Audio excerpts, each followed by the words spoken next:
When external periodic force कि जिस force की वजह से हम लोग फोर्स फ्रीक्वेंसी बॉडी के अंदर प्रोड्यूस करवा रहे हैं becomes equal to the natural frequency of the vibrating body, कि ये जो हमारे पास एक्सटर्नल पेरियोडिक फोर्स है ये इक्वल हो जाए किसके, natural frequency of the moving या फिर ऑफ द वाइब्रेटिंग बॉडी के। तो क्या होता है कि जो एम्पलीट्यूड होता है वाइब्रेशन का वो काफ़ी ज़्यादा लार्ज हो जाता है या फिर बढ़ जाता है या फिर इंक्रीज हो जाता है। इस फिनोमेना को हम लोग रेजोनेंस बोलते हैं। जैसे इसी चीज़ से हम लोग इसको समझने की कोशिश करते हैं। ये हमारे पास जो है वो वही पेंडुलम है, इसको हमने छोड़ा और अब ये जो है ये एक फ्रीक्वेंसी के साथ मूव कर रहा है, अपनी नेचुरल फ्रीक्वेंसी के साथ मूव कर रहा है। तो आप इसके ऊपर जो है वो एक्सटर्नल पेरियोडिक फोर्स लगाओ और वो इस तरह से लगाओ कि इसकी नेचुरल फ्रीक्वेंसी के साथ मैच करे। तो इसकी नेचुरल फ्रीक्वेंसी के साथ मैच करने की कोशिश करते हैं कि जो हम एक्सटर्नल पेरियोडिक फोर्स इसके ऊपर अप्लाई कर रहे हैं, ये नेचुरल फ्रीक्वेंसी है और ये अगर मैं इसकी ऊपर एक्सटर्नल पेरियोडिक फोर्स लगाऊं तो इसकी जो वाइब्रेशन है वो इंक्रीज हो जाएगी। इसको हम यूँ भी लगा सकते हैं कि ये हमारे पास जो है वो बॉडी है, इसको हमने नेचुरल फ्रीक्वेंसी से मूव करवाया और मैं ऊपर हाथ से ही इसके ऊपर जो है वो एक्सटर्नल मतलब इसकी जो नेचुरल फ्रीक्वेंसी है उसके साथ अपनी हाथ से जो मैं फ्रीक्वेंसी लगा रहा हूँ यानी कि यूँ इसको मैच करने की कोशिश कर रहा हूँ। तो मैच करने से क्या हो रहा है कि इसका जो एम्पलीट्यूड है वो काफ़ी ज़्यादा इंक्रीज हो रहा है। अगर ना इंक्रीज करूँ तो क्या होगा, ये देखो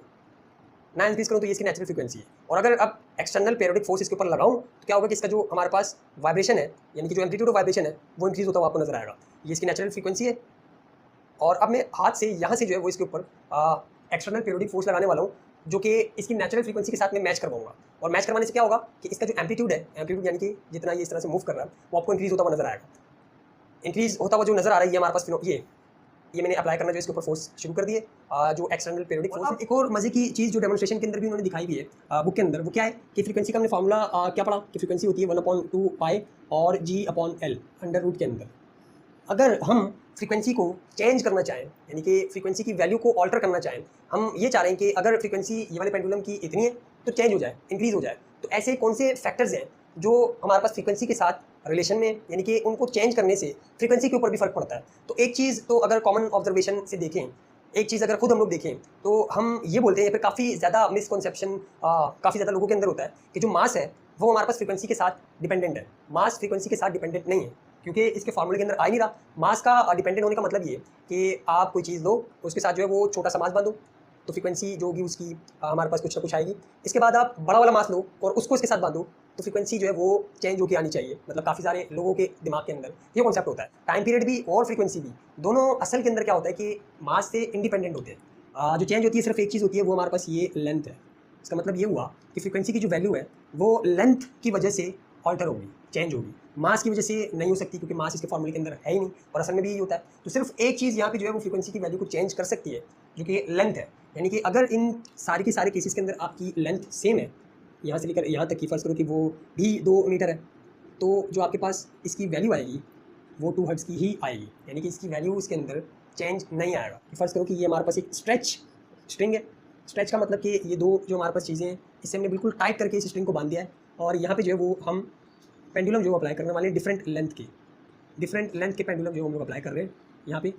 और सिर्फ ये जो हमारे पास पेंडुलम ए है और ई है इन दोनों की लेंथ सेम है। अब होता क्या है कि इस एक्सपेरिमेंट के अंदर हम लोग जब ये वाला पेंडुलम उठाते हैं और उसको रिलीज़ करते हैं तो ये जो फ्रीक्वेंसी है या फिर ये जो हमारे पास पेंडुलम ए है ये मूव करना स्टार्ट कर देता है, यानी कि नेचुरल फ्रीक्वेंसी के साथ अपनी मूव करना स्टार्ट कर देता है। बाकी जितने भी है पेंडुलम हमने किसी को भी नहीं छेड़ा, सिर्फ इसको उठाया और हमने जो इसको मूव करना स्टार्ट करवा दिया। नेचुरल फ्रीक्वेंसी से ये मूव करना स्टार्ट कर देगा। यहाँ लिख दो कि ये अपनी नेचुरल फ्रीक्वेंसी के साथ मूव करना स्टार्ट कर देगा। अब ये जो स्ट्रेच स्ट्रिंग हमने लगाया हुआ है यहाँ पे, स्प्रिंग भी इस्तेमाल किया जा सकता है यहाँ पे और स्ट्रेच स्ट्रिंग भी इस्तेमाल किया जाता है।